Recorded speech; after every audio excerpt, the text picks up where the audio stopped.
Hello everyone, good morning. Welcome back to my channel. मैं self Priyanka Sarkar और इस video में आज हम डिस्कस करेंगे माइक्रोन्यूट्रिएंट्स। सो माइक्रोन्यूट्रिएंट्स में सबसे पहले तो I am giving you a little bit of introduction about this कि इसमें उन कैटेगरीज ऑफ एलिमेंट्स को हम रखते हैं जो कि ट्रेस अमाउंट में पाए जाते हैं। अगर इम्पोर्टेंस के पॉइंट ऑफ व्यू से देखें तो इम्पोर्टेंट तो दोनों ही हैं। Macro is also essential, micro is also essential, but जो माइक्रो है as you know that from the term micro का मतलब होता है कम, तो ये ट्रेस अमाउंट यानी कम अमाउंट में पाए जाते हैं। सो हम देखते हैं इससे कुछ examples and after that one by one हम उन सारे एग्जाम्पल्स को डिस्कस करेंगे। तो examples are iron, manganese, zinc, copper, molybdenum, boron, fluorine, cobalt and nickel. Iron, manganese, zinc, copper, molybdenum, boron, fluorine, cobalt, nickel. Iron, manganese, zinc, copper, molybdenum, boron, fluorine, cobalt and nickel. So these are the examples of micronutrients. Now we will discuss it one by one. So let's begin with iron.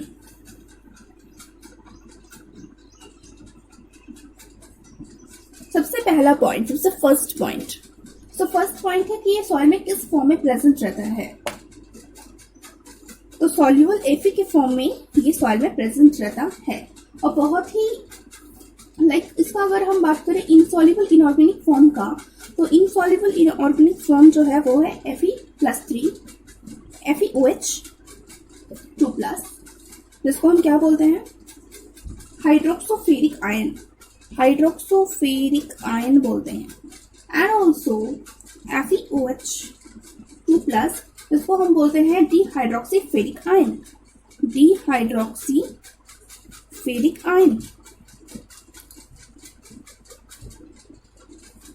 And Fe2+। इतने सारे soluble forms हैं। Fe must be reduced before it can be taken up by the roots। अब हमारा plant का root जो है वो भी तो Fe एब्जॉर्व करता है, तो वही बोल रहा है कि जब रूट ऑफ द प्लांट उसको एब्जॉर्व करे, ये प्लांट का रूट है, इसने Fe को एब्जॉर्व किया, तो जब वो एब्जॉर्व करेगा तो उससे पहले ये जो आयरन है it must be in a reduced form. ये रिड्यूस्ड हो जाना चाहिए, डायरेक्टली एब्जॉर्व नहीं कर सकता रूट। आयरन जो है free space of the roots में प्रेजेंट होता है आयनिक फॉर्म में या चिलेट्स के फॉर्म में। आयरन अगर उसका रिडक्शन Fe3+ का होता है, Fe3+ चिलेट की फॉर्म में, तो फिर वो डिस्टेबलाइज करता है कॉम्प्लेक्स को, and as the result of that हमारा ये फॉर्मेशन हो जाता है, this is formed.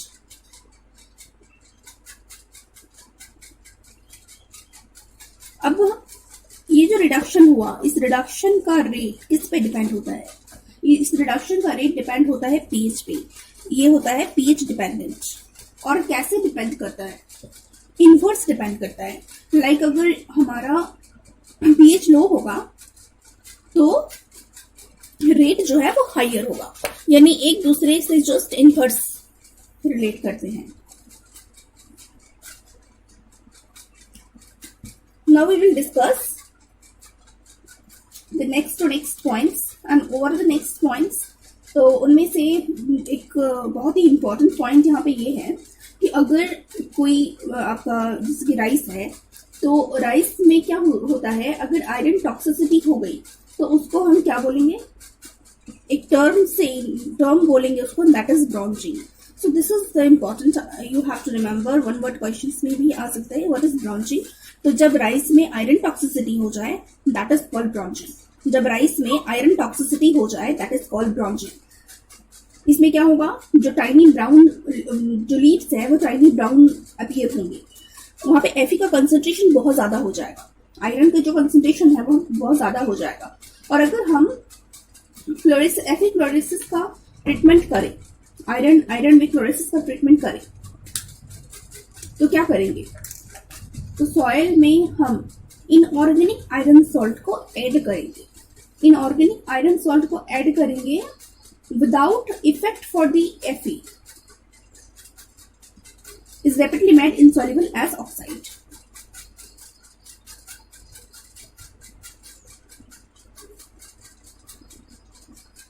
Now, a brief note about iron chelates. That iron chelates are effective enough. They are effective. और उनको हम यूज कर सकते हैं as a fertilizers too. They can be used as a fertilizers and they can be applied to the soil as a foliar spray. उनको हम foliar spray के form में अप्लाई कर सकते हैं सॉइल में, क्योंकि उनको एज अ फर्टिलाइजर्स हम यूज कर रहे हैं. तो ये कुछ चुने हुए इंपॉर्टेंट लाइंस थे आयरन के बारे में. हम मूव करते हैं मैंगनीज में. Again next we will discuss all the micro nutrients in this video. So moving toward manganese. सबसे पहला कि किस फॉर्म में प्रेजेंट होता है. तो ये प्रेजेंट होता है ट्राइवेलेंट या टेट्रावेलेंट फॉर्म. तो सबसे पहला पॉइंट ये प्रेजेंट होता है या तो ट्राइवेलेंट या तो टेट्रावेलेंट फॉर्म में. सेकेंड नेक्स्ट इज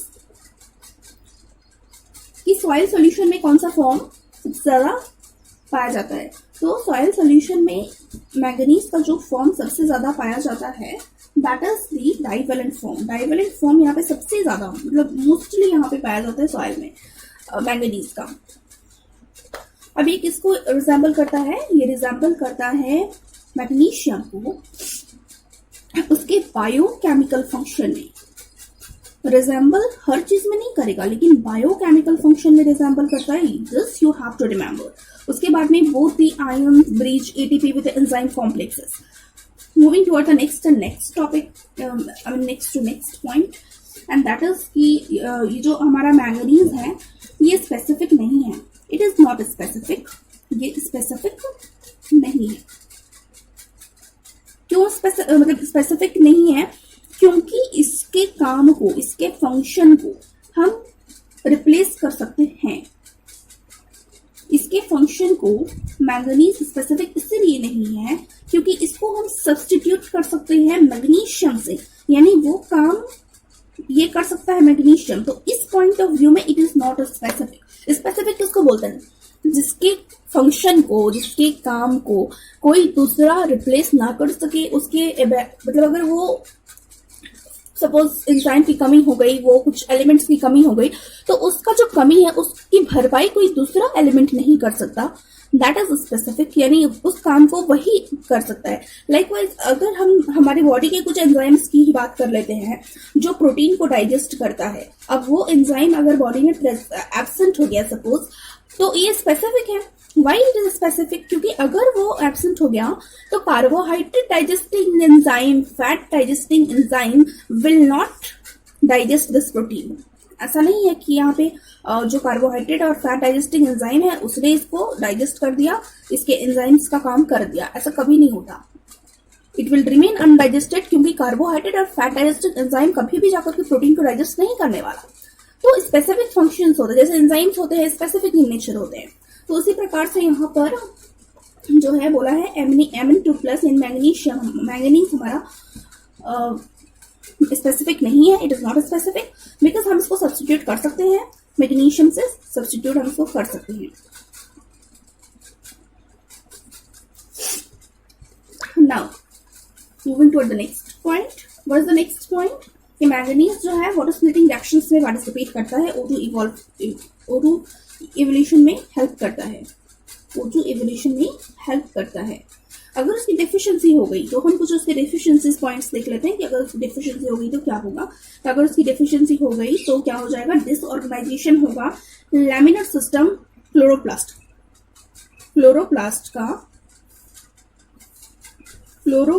का जो लैमिनर सिस्टम है, क्लोरोप्लास्ट का लैमिनर सिस्टम जो है वो लैमिनर सिस्टम में डिसऑर्गेनाइजेशन हो जाएगी. किसकी डेफिशिएंसी से? मैंगनीज की डेफिशिएंसी से. मैंगनीज की डेफिशिएंसी क्लोरोप्लास्ट के लैमिनर सिस्टम में डिसऑर्गेनाइजेशन होगी.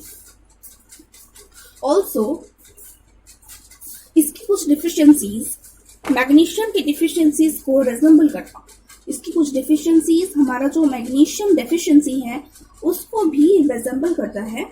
एंड बोथ द केसेस में क्या होता है? इंटरविनल क्लोरेसिस होता है, जो कहां पर होता है? लीव्स में होगा. Interveinal, vein is a part of leaf. So interveinal chlorosis कहाँ होगा, लीफ में होगा। तो ये डिफिशियंसी दोनों में कॉमन, मतलब दोनों रिजेंबल करता है, इस डिफिशियंसी को दोनों रिजेंबल करता है, manganese also and magnesium also.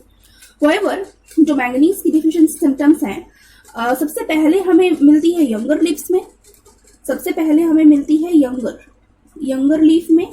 और वही अगर if you will talk about magnesium, तो मैग्नीशियम की डिफिशियंसी हमें मिलती ओल्डर लीफ में। इसका मतलब you can understand very well multiple times in the lecture, also in the previous video I have discussed about mobile and immobile element। उसके basis पे ही decide होता है कि डिफिशियंसी हमें सबसे पहले कहाँ मिलेगी, यंगर लीव्स में या ओल्डर लीव्स में। तो मैंगनीज का हमें सबसे पहले मिल रहा है यंगर लीव्स में, का मतलब हो गया कि ये मोबाइल होगा, ये इमोबाइल होगा, इसलिए डिफिशियंसी मैंगनीज का हमें मिल रहा है यंगर लीफ में, मतलब ये इमोबाइल है, मतलब ये मूवमेंट मोबाइल नहीं है, इसीलिए सबसे पहले डिफिशियंसी यंगर लीफ में मिल रही है। मैग्नीशियम का मिल रहा है ओल्डर लीफ में, का मतलब है कि ये मोबाइल है, तभी तो ये यंगर लीफ को दे दिया, ट्रांसलोकेट कर दिया, एंड इसकी वजह से ये डिफिशियंसी सबसे पहले ओल्डर लीफ में मिल रही है। कुछ और पॉइंट्स हम डिस्कस करते हैं मैंगनीज का, कि कुछ magnesium salts like MnSO4, ink,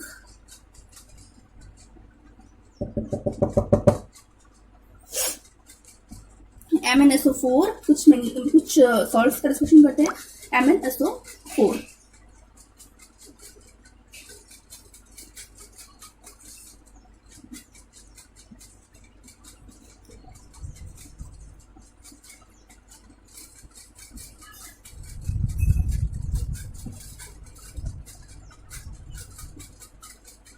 देखो, अब इसको क्या करेंगे, इसको कुछ क्रॉप्स में स्प्रे करेंगे, जिससे क्या हो जाएगा, जिससे हमारा जो डिफिशियंसी है क्रॉप में वो रिमूव हो जाएगा, ऑल्सो MnED,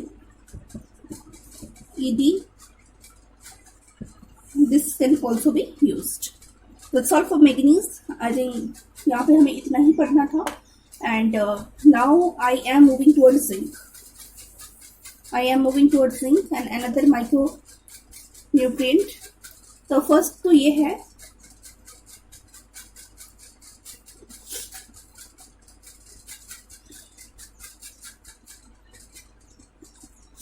द फॉर्म, इस फॉर्म में मिले, दिस फॉर्म।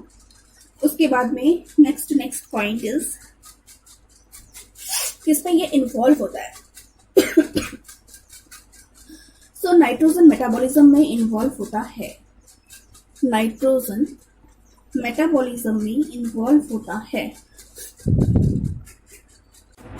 ओके, तो हम जिंक डिस्कस कर रहे थे एंड वीडियो जो है बीच में रुक गया था, so I am starting it again. Zinc का मार्कर जो है अचानक से बंद हो गया, so I am just dictating, you keep in your mind क्या मैं बोल रही हूँ, ध्यान से सुनना। मैग्नीशियम का सबसे पहला पॉइंट जो है वो है कि वो Zn2+ के फॉर्म में रहता है, उस फॉर्म में वो पाया जाता है। और उसके बाद में ये नाइट्रोजन मेटाबॉलिज्म में पार्टिसिपेट करता है, नाइट्रोजन मेटाबॉलिज्म में इन्वॉल्व है। और नाइट्रोजन मेटाबॉलिज्म में भी वो कैसे इन्वॉल्व है, एक्टिवली इन्वॉल्व है।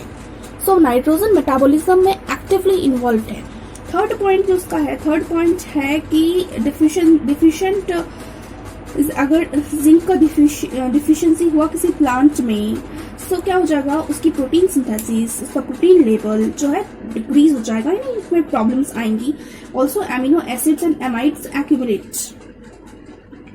एक्यूमुलेट करेंगे। जिंक डिफिशियंसी जो है प्रोटीन मेटाबॉलिज्म को डायरेक्टली डिस्टर्ब करती है। जिंक डिफिशियंसी क्या करती है, प्रोटीन के मेटाबॉलिज्म को डायरेक्टली डिस्टर्ब करती है।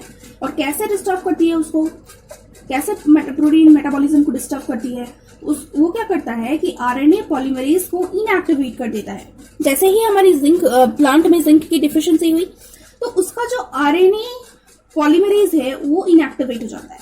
आरएनए पॉलीमरेज के इनएक्टिवेशन की वजह से जो प्रोटीन की मेटाबॉलिज्म है वो डिस्टर्ब हो जाएगी। अब क्या होगा कि स्ट्रक्चरल इंटीग्रिटी किसका, राइबोसोम्स का स्ट्रक्चरल इंटीग्रिटी भी इसके वजह से इफेक्ट होगा, यानी प्रभावित होगा। एंड फिर उसके वजह से क्या हो जाएगा, आपके आरएनएज एक्टिविटी इंक्रीज कर जाएगी, जिसके वजह से क्या हो जाएगा, आरएनए का डिग्रेडेशन होना शुरू हो जाएगा। आरएनएज एक्टिविटी अगर फास्ट हुई तो आरएनए डिग्रेडेशन शुरू हो जाएगा, आरएनए डिग्रेडेशन इनहेंस होने लगेगा। अब जिंक की कुछ नेक्स्ट पॉइंट में हम रिक्वायरमेंट देखते हैं कि किसमें रिक्वायरमेंट है। तो जिंक जो है रिक्वायर्ड है synthesis of indole acetic acid from tryptophan. Indole acetic acid, zinc indole acetic acid, ये सुना हुआ लग रहा है। Class 11th plant physiology mineral nutrition में हमने पढ़ा था। सिर्फ IAA नहीं, IBA भी, NAA भी और 2,4-D भी ऑक्सीजन के एग्जाम्पल्स में। तो वहीं से ये वही ऑक्सीजन का एग्जाम्पल में जो IAA हम पढ़े थे वही है इंडोल एसिटिक एसिड। तो उसी इंडोल एसिटिक एसिड का यहाँ पर ट्रिप्टोफैन मतलब रिक्वायरमेंट है। जिंक का मतलब जिंक इज ऑल्सो रिक्वायर्ड, उसकी सिंथेसिस के लिए जिंक की रिक्वायरमेंट है। एंड किससे सिंथेसिस होगी, ट्रिप्टोफैन से सिंथेसिस होगी। अगर हम कोई प्लांट जो सफर करे जिंक डिफिशियंसी, उसकी बात करें कि कोई प्लांट है जो सफर फ्रॉम जिंक डिफिशियंसी, तो वो क्या करेगा, क्लोरेसिस शो करेगा इंटरविनल एरिया ऑफ द लीव्स में। हमने पहले ही बोला था कि क्लोरेसिस में इंटरविनल प्रॉब्लम्स आपको देखने को मिलेगी ही और डेफिनेटली लीफ में ही मिलने वाली है। सो जिसके वजह से क्या हो रहा है कि वो पैल येलो, ग्रीन, है ना, कहीं पे वाइट स्पॉट्स आपको वहां पे देखने को मिलेंगे। और जो है फ्रूट ट्रीज के लीफ की डेवलपमेंट भी एडवर्सली उसकी वजह से इफेक्ट होगी।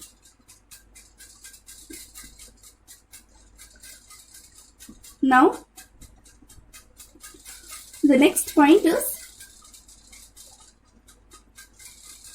पॉइंट ये है कि एप्पल ट्री में जो डिजीज होगा उसको क्या बोलेंगे। एप्पल ट्री में डिफिशियंसी की वजह से जो डिजीज हुआ, एप्पल ट्री में डिफिशियंसी की वजह से जो डिजीज होगा उसको हम क्या बोलेंगे। एप्पल ट्री में डिफिशियंसी की वजह से जो डिजीज होगा उसको हम बोलेंगे रोजेट। जब तक लिखेंगे नहीं मजा नहीं आएगा, तो इसी वजह से मैं क्या कर रही हूँ, मार्कर तो मेरा खत्म हो गया है, मैं डायरी पे लिख के समझा रही हूँ।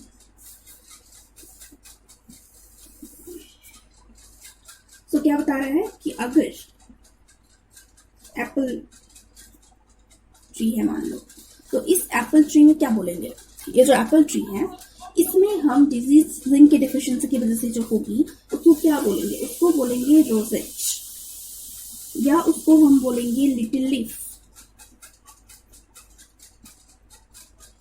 और राइस में क्या बोलेंगे, राइस में बोलेंगे खैरा डिजीज, राइस में बोलेंगे खैरा डिजीज। अब ये जिंक की टॉक्सिसिटी, अब तो हमने डेफिशिएंसी के बारे में पढ़ा, मतलब कमी। टॉक्सिसिटी का मतलब क्या होता है, ज्यादा होना। कोई चीज लिमिट में हो तो अच्छा है, ज्यादा होगा तभी प्रॉब्लम करेगा, कम होगा तभी प्रॉब्लम करेगा। तो वही टॉक्सिसिटी कहाँ हो सकता है, जिंक और डिपॉजिट एरिया पे हो सकता है। ठीक है, अब कुछ ऐसे प्लांट स्पीसीज हैं जो टॉलरेट कर लेते हैं, इसको टॉलरेट कर भी लेते हैं एंड इवन अच्छे से रेसिस्ट भी कर लेते हैं। ओके, तो कॉपर हम ना नेक्स्ट वीडियो में डिस्कस करेंगे। वीडियो बहुत लॉन्ग हो जा रहा है, सो बाकी जितने भी लेफ्ट आउट पॉइंट्स हैं I will discuss in the next video. Thank you everyone, and if you are watching this video for the first time then please don't forget to subscribe my channel.